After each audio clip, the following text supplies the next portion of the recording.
All right, let's talk a little baseball. Get a little sunshine in here. Spring training is officially underway. Phillies with a lot of questions. The Braves are going to be without Freddie Freeman. Wow, a lot of stuff happening. And for that, we go to Mr. Baseball, the man who is legendary in the industry. He's in the Hall of Fame because of it. He works for The Athletic covering baseball. He's on the Comcast Business Hotline, Jayson Stark. Hello, Jason.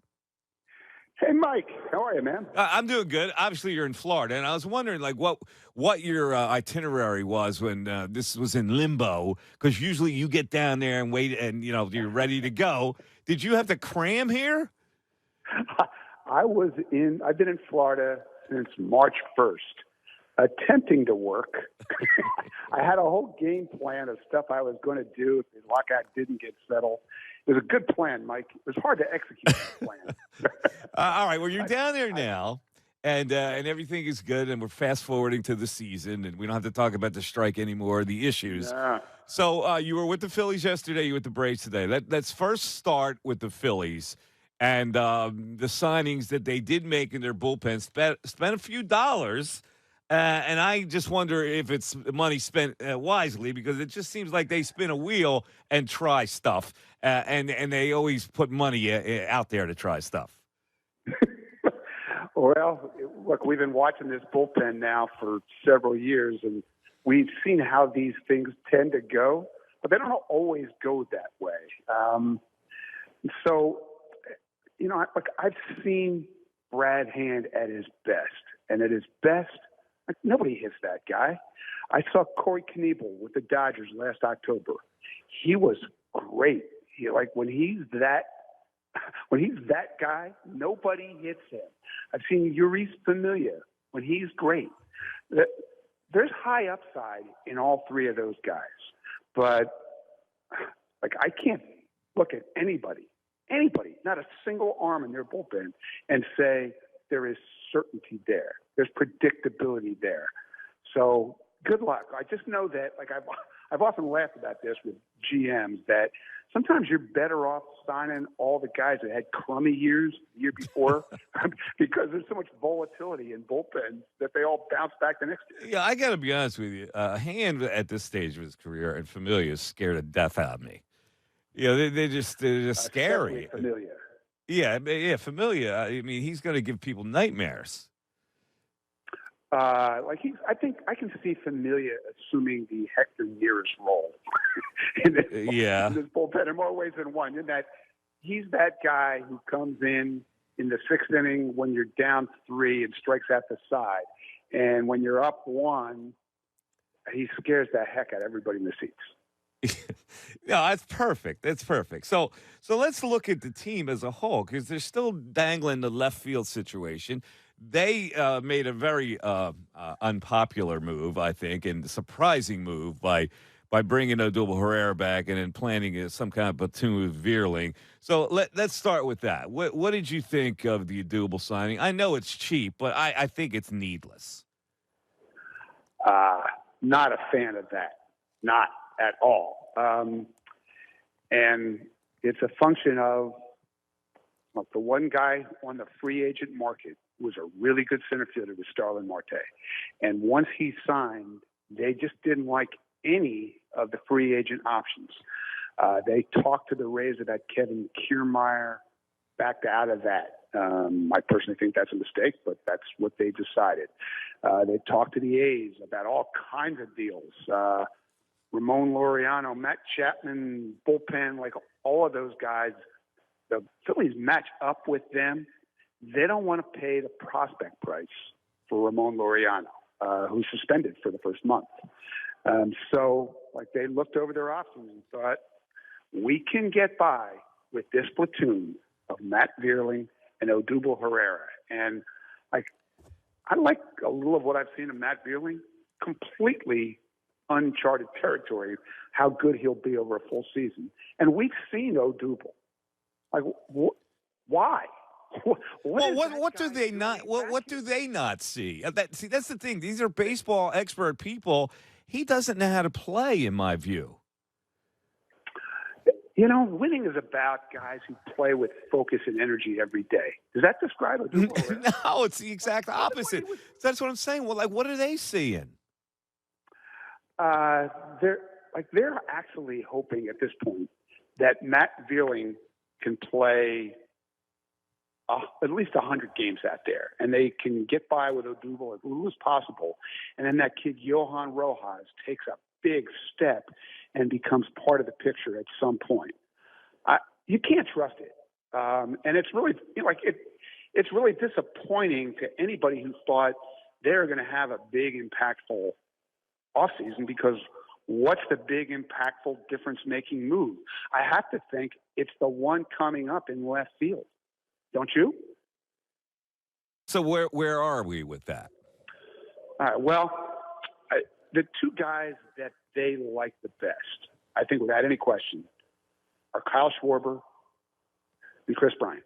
Your boy Chris Bryant. Because go back to what Dave Dombrowski said after the season about what he was looking for.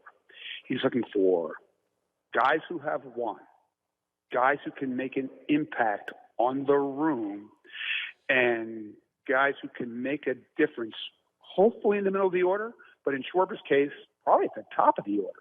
I personally think Kyle Schwarber is their guy, and it's not close. And it really wouldn't surprise me if they go over and above what any team is willing to offer to make that happen. If not, look, I don't think Chris Bryant wants to be in Philadelphia, and I think they know that. All right, so how much will it cost for Schwarber? Is he a $20 million player? I would never have thought so, but he's got a lot of teams.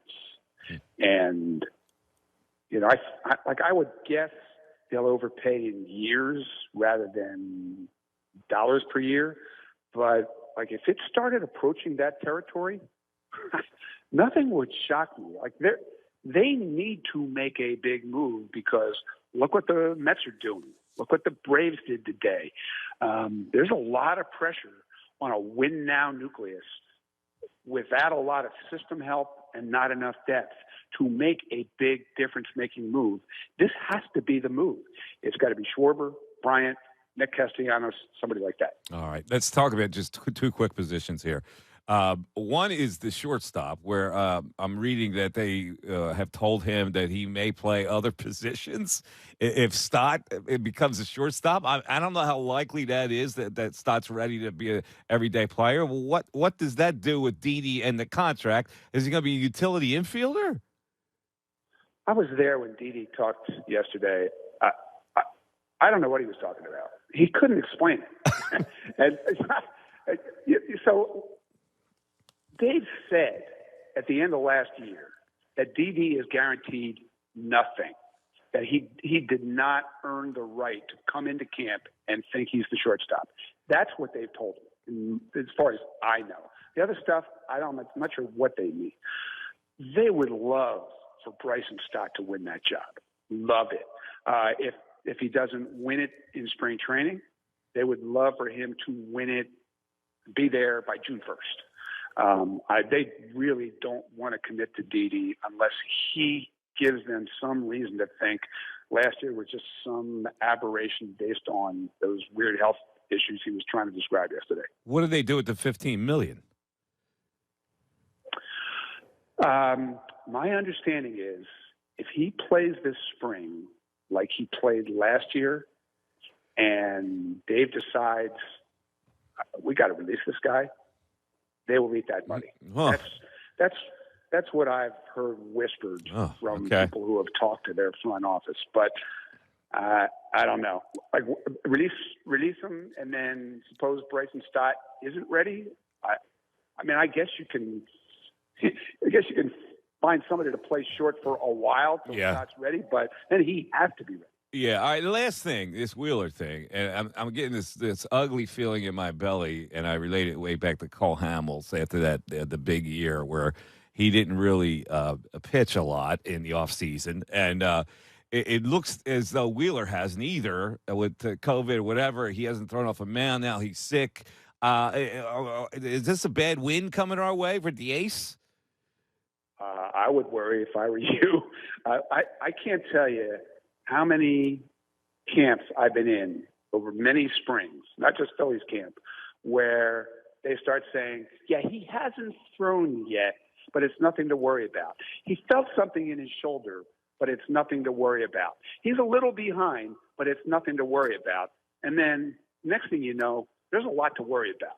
So until you see Zack Wheeler on the mound, pitching to hitters, dominating the way he dominated last year, you're free to worry. I'll authorize that. Yeah, it doesn't have a good feel to it at all. All right, since you're in Braves camp, last thing, how they getting along now? What's the buzz with no Freddie? Yeah, like they traded for a hell of a replacement. Matt Olson's Freddie 2.0, and he's younger. I get that. But it's been really interesting to talk to these guys today about what they're dealing with. I talked to Ron Washington, the third base coach, and he actually used the word mourning. When a guy like this leaves, like, it's so emotional, you're kind of in mourning. And I feel like that's going on. Mike, this is not the way the Braves that we have known and loved have done business ever. Guys like Freddie Freeman, once they establish themselves, they don't leave. They might leave when they're 40. They don't leave when they're 32. This is a cold corporate decision. They pivoted. They replaced him. They're going to be good, but there's something about this that doesn't sit real well with me, doesn't sit real well with the fan base, and I know doesn't totally sit well with the guys in that room. They better win, and Matt Olson had better blend in real quick. Well, the natural question then is, would the Phillies be interested in Freeman and make Hoskins the DH? I'll go back and cite another thing that Dave Dombrowski said at the end of last season. We've got plenty of stars.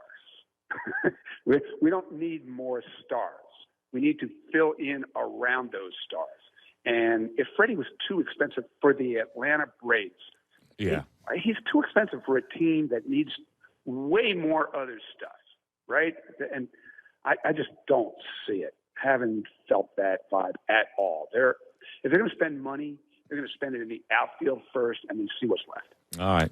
Sounds good. Jayson, always a pleasure to touch base with you at spring training. We will not be there, by the way. So, oh, sorry, man. Like, people were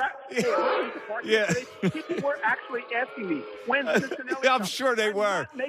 I'm not making that up. Really? Well, tell them that, unless we take a personal vacation, we're probably not coming down. All right, we'll talk. Well, while you're up there, see if you can find somebody who can make a three-pointer in the last game, all right? Yeah, I got you. All right, man. We'll talk basketball the next time. Syracuse is not in the tournament, are they? They didn't make it this year? Thanks for bringing that up. I'm sorry. There's too many Boeheims. Get rid of them. Come on, let's go. Apparently. All right, we'll talk to you, Jason. See you, Mike. There's Jayson Stark. Yes. Clearwater's heartbroken. You just heard him.